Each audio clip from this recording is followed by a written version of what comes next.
Bonjour à tous et bienvenue sur 8 Mont Blanc. Si vous nous rejoignez tout de suite, nous sommes ensemble pour un nouveau journal et voici les titres de ce mercredi 14 octobre 2020.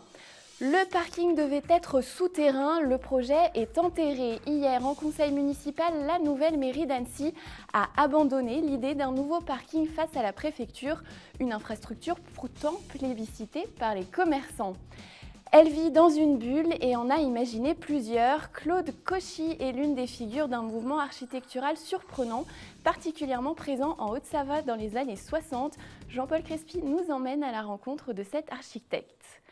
Un conseil municipal de 6 heures et de nombreux sujets de friction.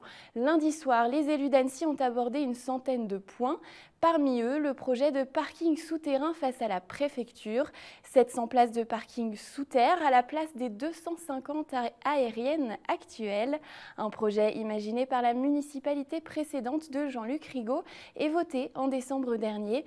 La nouvelle majorité a décidé d'abandonner l'idée. Opposition et commerçants ne sont pas d'accord. On fait le point avec Fanette de Buisson.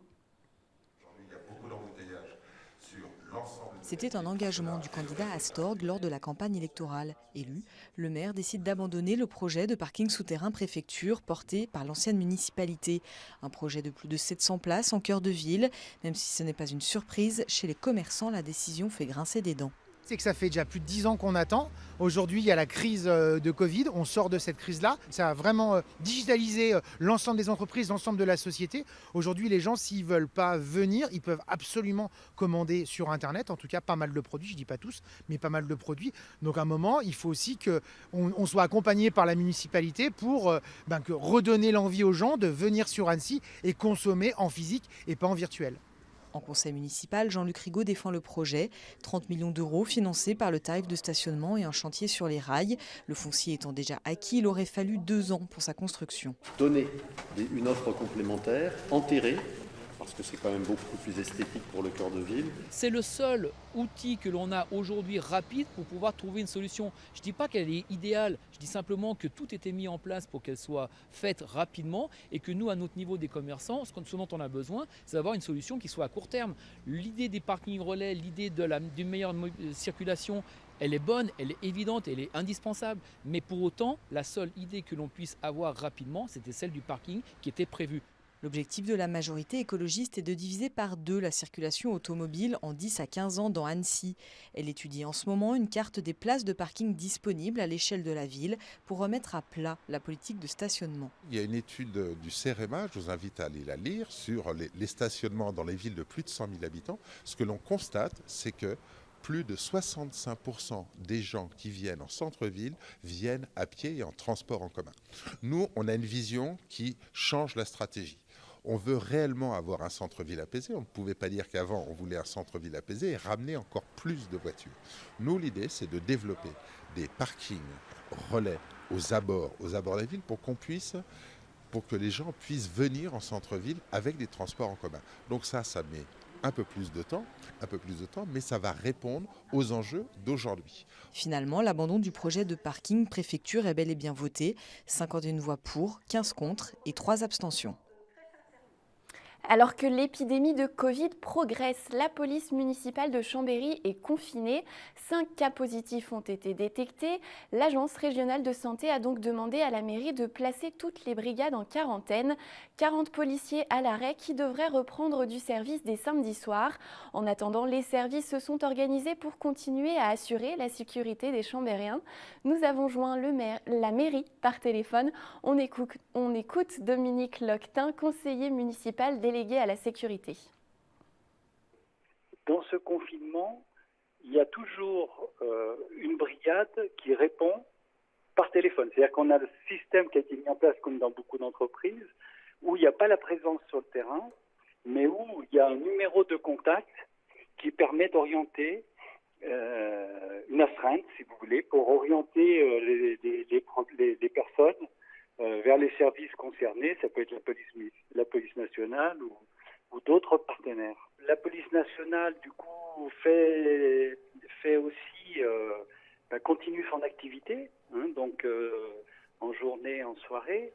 Il y a eu des soucis aussi, si vous voulez, il y a quand même des actes qui ont eu lieu, mais qui ont été réorientés, et pour lequel la police nationale sait que s'il y a des besoins, au niveau de l'officier de police judiciaire qui prend le dépôt de plainte, on a la capacité à leur proposer des vidéos si c'est sur les secteurs sur lesquels on a des caméras.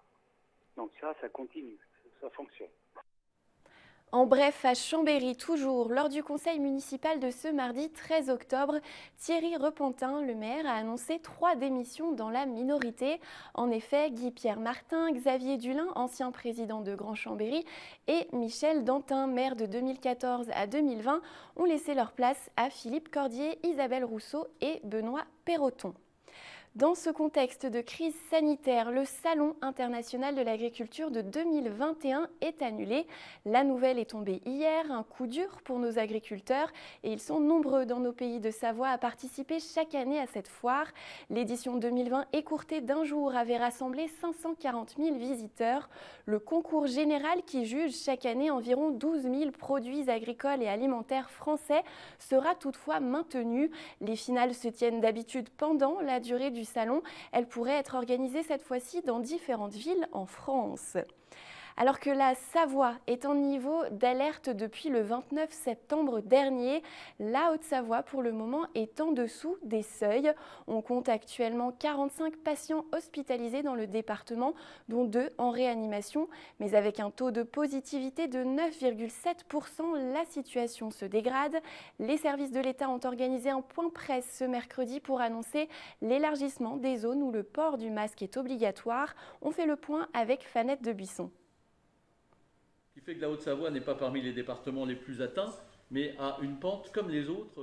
Des courbes en hausse dans tous les départements de la région. La Haute-Savoie n'échappe pas à la règle. Depuis quelques jours, le taux d'incidence est exponentiel. Autour de 50 personnes infectées par la Covid-19 en début de semaine dernière pour 100 000 habitants, plus de 106 aujourd'hui. Les plus touchés, les 20-29 ans et les 40-49 ans. Le taux d'incidence de la Haute-Savoie est à 106. Ce n'est pas tant ce chiffre qui n'est pas parmi les plus élevés des départements de la région, mais c'est son augmentation récente en une dizaine de jours qui fait qu'il est important d'informer à nouveau sur les gestes barrières et les mesures à prendre pour éviter que cela continue. Si cela continue, ça va augmenter, bien sûr, mais l'augmentation en elle-même, ce n'est pas tant ça le problème que l'action sur la réaction sur le système de soins avec des hospitalisations.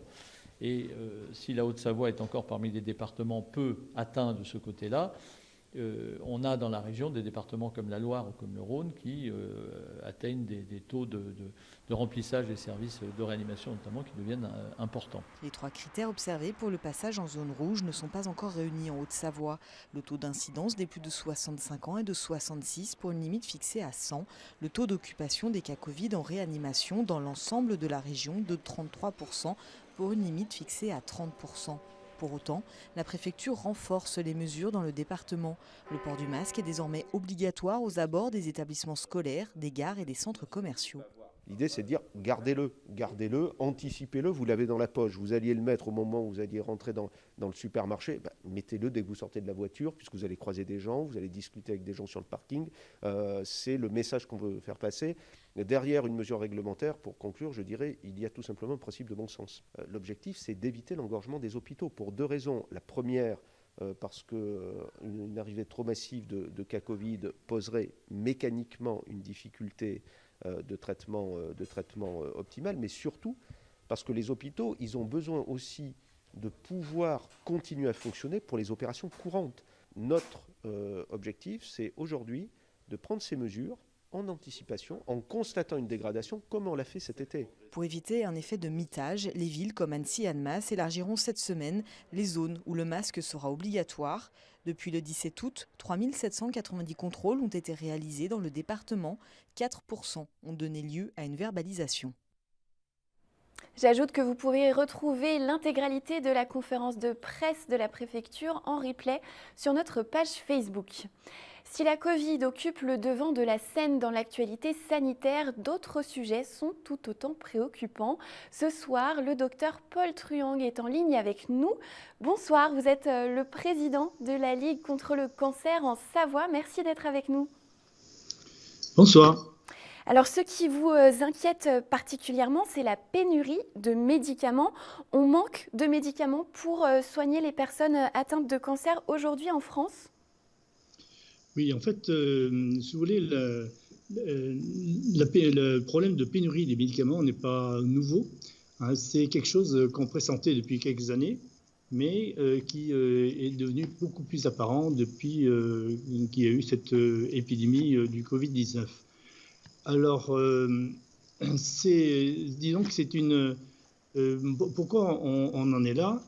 C'est parce que pendant des années, si vous voulez, les pays développés, disons, ont délaissé la fabrication de molécules fondamentales, hein, de certains médicaments, pourtant qui servent à des millions de personnes et très utiles et qui ont fait leurs preuves, parce que ces molécules sont tombées dans le domaine public et donc avec une concurrence de prix, donc ils sont devenus moins chers. Et ces molécules, disons, sont fabriquées pratiquement pour le monde entier maintenant, principalement dans 2 pays qui sont l'Inde et la Chine. Alors pendant l'épidémie, avec la fermeture des frontières, d'une part, et d'autre part les insuffisances de production, puisque tout le monde voulait en même temps le même médicament. Effectivement, les médicaments étaient soumis à la loi du marché, donc ils allaient là où c'était le plus offrant. Alors, cette réflexion, si vous voulez, est partie d'une étude qui était diligentée par la Ligue nationale contre le cancer, par l'Ipsos, en fin décembre 2019, et qui montrait que presque 1500 médicaments avaient des problèmes d'approvisionnement, dont un peu plus de 20% pour les médicaments du cancer. Voilà. Donc, cette enquête, qui était bien sûr limitée, concernait à la fois les professionnels de santé et les malades. Donc, ce que souhaitait la Ligue, qui joue son rôle surtout de lanceur d'alerte, c'est de dire qu'il faut prendre conscience de ça vite et réfléchir à ce problème. Donc, justement, ça, pour sensibiliser à cette pénurie, vous avez notamment, il y a une plateforme pénurie.ligue-cancer.net qui recueille les témoignages des personnes malades qui souffrent de cette pénurie. Quels sont les principaux témoignages que vous recevez ? Alors, c'est une plateforme nationale dont les témoignages vont aller à la Ligue nationale qui va analyser tout ça. Pour l'instant, on vient de commencer. Hein. Tout ce qu'on sait, c'est qu'il faut élargir un peu cette base pour avoir la réalité du terrain et une bonne visibilité. Actuellement, on est basé sur cette étude préliminaire d'Ipsos, mais qui est quand même limitée en nombre de personnes. Donc là, cette plateforme, c'est très important. C'est une des premières actions que nous voulons faire. C'est que les témoignages des personnes qui ont été touchées par ce manque d'approvisionnement puissent parler. Et là, si vous voulez, la Ligue agit en tant que représentant agréé des usagers de la santé. Voilà. On est en plein mois d'octobre. On sait que le mois d'octobre, c'est aussi Octobre Rose. Est-ce que vous profitez, entre guillemets, de cette période pour sensibiliser aussi sur cette pénurie de médicaments ? Je pense que les choses se font en parallèle. Hein. Je pense que la campagne sur la pénurie de médicaments a été lancée courant septembre par la fédération, la Ligue contre le cancer. Et voilà, donc elle va prendre quelques mois, donc effectivement, ça recoupe le mois d'octobre. Mais ça ne concerne, je vous dis, ça concerne les médicaments concernant le cancer pour un peu plus de 20%, mais ça concerne pratiquement toutes les pathologies. Hein. Voilà. Est-ce que, donc on a bien entendu que ça ne concerne pas uniquement les médicaments contre le cancer, est-ce que vous avez peur que ça s'aggrave encore, cette pénurie ? Écoutez, je crois que c'est un problème qui va s'amplifier parce que comme je disais, on a constaté dans cette enquête qui a été faite en préliminaire que ces problèmes d'approvisionnement sont 30 fois plus importants qu'il y a 10 ans. Hein, donc, si vous voulez, ça devient... bon, bien sûr, il ne faut pas affoler la population. Pour l'instant, on contrôle encore les choses, ce sont des interruptions temporaires, etc. Mais en cas de gros problèmes sanitaires, effectivement, pour les raisons que je vous ai expliquées tout à l'heure, ça risque d'être beaucoup plus important. Merci beaucoup, Dr Truong, d'avoir été avec nous, de nous avoir apporté votre éclairage sur cette pénurie de médicaments. Nous passons à présent à un tout autre sujet. C'est le deuxième épisode de notre série de la semaine consacrée à une architecture bien particulière. Ce soir, nous partons à la rencontre de Claude Costi. Elle fut l'une des chevilles ouvrières d'un mouvement qui a fait la part belle aux voiles de béton et à la forme ronde. Jean-Paul Crespi l'a rencontrée dans sa bulle, dans le village de Mainzier, pour échanger quelques souvenirs. Reportage. À Mainzier, entre Genève et Annecy, dans sa maison bulle construite en 1968, Claude Costi vit au quotidien depuis plus de 50 ans l'utopie architecturale qui fut la sienne. Âgée de 89 ans, elle n'oublie pas le chemin accompli et les projets aboutis. Elle fut un temps la compagne et collaboratrice de l'architecte Pascal Osserman.